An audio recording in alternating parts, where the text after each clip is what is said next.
এটে মাজার ভাইকে কেন মুক্ত দেওয়া হচ্ছে না, ধন্যবাদ। কেন তিনি জামিন পাচ্ছে না? এর পেছনে কাদের ইন্ধন রয়েছে, কাদের ষড়যন্ত্র রয়েছে? ভারত চাই বাংলাদেশ ইসলামপন্থীদের দমিয়ে দিতে। সুতরাং ভারতের ষড়যন্ত্র আছে কিনা এটা খতিয়ে দেখতে হবে। আর আসিফ নজরুল স্যারকে বলি, অন্ধকে হাইকোর্ট দেখাবেন না। যে আইনে বেগম খালেদা জিয়া মুক্তি পেয়েছে, যে আইনে তারেক জিয়ার মামলা খালাস হয়েছে, লুৎফুজ্জামান বাবর মুক্তি পেয়েছে, সুতরাং আইনের কথা না বলে আর টাল বাহানা না করে এটে মাজার ভাইকে মুক্ত করে দিন।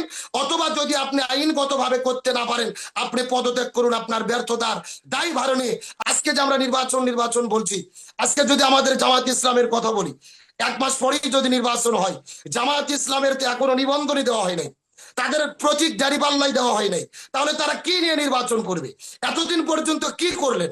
এবং সবচাইতে বড় আফসোস এবং পরিতাপের বিষয়, জামাত ইসলামের শীর্ষস্থানীয় সব নেতৃবৃন্দকে ফাঁসির দড়িতে ঝোলানো হয়েছে। আমরা জানি পুরো ট্রাইব্যুনাল মিথ্যে ছিল, সাক্ষীগুলো মিথ্যা ছিল, বিচারিক কার্যক্রম প্রশ্নবিদ্ধ ছিল। একমাত্র নেতা যিনি বেঁচে আছেন, এটিএম আজহারুল ইসলাম ভাই, আজকে 7-8 মাস হয়ে গেল হাসিনা পালিয়ে যাওয়ার পরেও তিনি অন্ধকার কারাগারের মধ্যে নিমজ্জিত। তাকে কিন্তু আমরা মুক্তি করতে পারিনি, এই সরকার মুক্তি দেয়নি। আজকে বারবার টাল বাহানা করে এই মাস নয় সামনের মাসে, এই মাস নয় এই তারিখ নয় সামনের তারিখে, এভাবে টাল বাহানা করে শুধু মেয়াদ পরিবর্তন করছেন। সুতরাং আমরা বিশেষ করে আসিফ নজরুল স্যারকে বলতে চাই, যিনি আইন এবং বিচার বিভাগের দায়িত্বভার গ্রহণ করেছেন। আজকে বেগম খালেদা জিয়া মুক্তি পেয়ে লন্ডনে গিয়েছেন চিকিৎসার জন্য, আজকে তারেক জিয়ার 37টি মামলা, সেখান থেকে তিনি খালাস পেয়েছেন। অথচ জামাত নেটে এটে মাজার ভাইকে কেন মুক্ত দেওয়া হচ্ছে না, ধন্যবাদ। কেন তিনি জামিন পাচ্ছে না? এর পেছনে কাদের ইন্ধন রয়েছে, কাদের ষড়যন্ত্র রয়েছে? ভারত চাই বাংলাদেশ ইসলামপন্থীদের দমিয়ে দিতে। সুতরাং ভারতের ষড়যন্ত্র আছে কিনা এটা খতিয়ে দেখতে হবে। আর আসিফ নজরুল স্যারকে বলি, অন্ধকে হাইকোর্ট দেখাবেন না।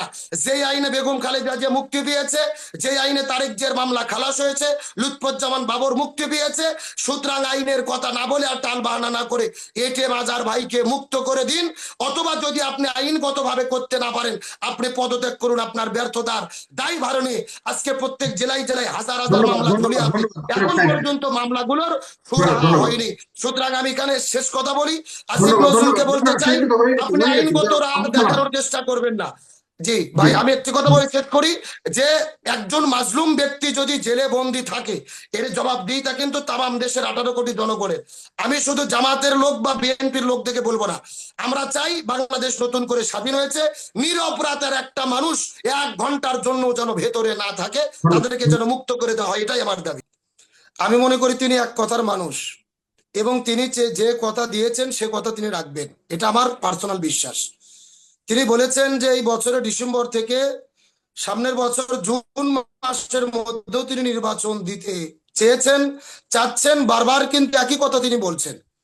এখন আমার প্রশ্ন হলো, রাজনৈতিক দলগুলোর দাবি, বিশেষ করে বিএনপির দাবি ডিসেম্বরের মধ্যে নির্বাচন, বা জামাত ইসলাম বলছেন সামনে রমজানের আগে নির্বাচন। এখন আমার প্রশ্ন হলো, রাজনৈতিক দলগুলো যে সময় নির্বাচন চাচ্ছেন, সেখান থেকে ডক্টর মোহাম্মদ ইউনূসের ঘোষিত সময়ের পার্থক্য কতটুকু? যদি ডিসেম্বর থেকে ধরি মাত্র 6 মাস। এখন আমার প্রশ্ন হলো, আমরা 16 বছর একটা বিনে ভোটের স্বৈরাচারের অধীনে আমরা ছিলাম, যদি থাকতে পারি, আমরা সংস্কার এবং বিচারের জন্য যদি 6 মাস সময় এই সরকার চায়, আমরা কেন তাকে দিতে পারছি না? 2 নম্বর কথা হলো, যদি এই সময়ের মধ্যে আমরা যদি স্বৈরাচার হাসিনা দেশ থেকে পালিয়ে না যেত, তাহলে তিনি তো 29 সাল পর্যন্ত ক্ষমতায় থাকতেন, তাহলে আমরা সেটাকে কিভাবে মেনে নিতাম?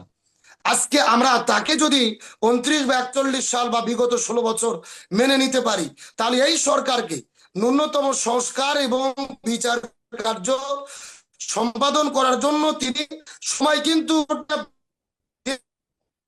দিয়েছেন। আজকে রাজনৈতিক নেতা আরে নির্দিষ্ট সময় তো বলেই দিয়েছেন, ডিসেম্বর থেকে সামনে বছর পর্যন্ত। এখন নির্দিষ্ট দিন বললে তো তাহলে তো নির্বাচনের তফসিল ঘোষণা হয়ে যায়। তাহলে আপনারা বলেন যে নির্বাচনের তফসিল দিয়ে দেন, দিন ঘোষণা করেন। আপনারা বলছেন রোড ম্যাপ দেন, রোড ম্যাপের আবার কি কোথায় আমি বুঝি না।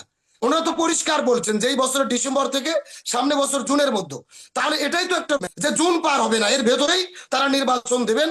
এবং ডক্টর মোহাম্মদ ইউনূস যে কথা দিয়েছেন, আমি বিশ্বাস করি তিনি একজন বিশ্ব লিডার, তিনি তার কথা রাখবেন এবং এই সময়ের মধ্যে নির্বাচন হবে বলে আমি আশা করি। এখন আসি আমাদের প্রিয় ভাই আবু সাইদ খান ভাই, বলছেন যে আসলে বাংলাদেশে যেটা হয়েছে এটাকে উনি বিপ্লব বলতে চাচ্ছেন না।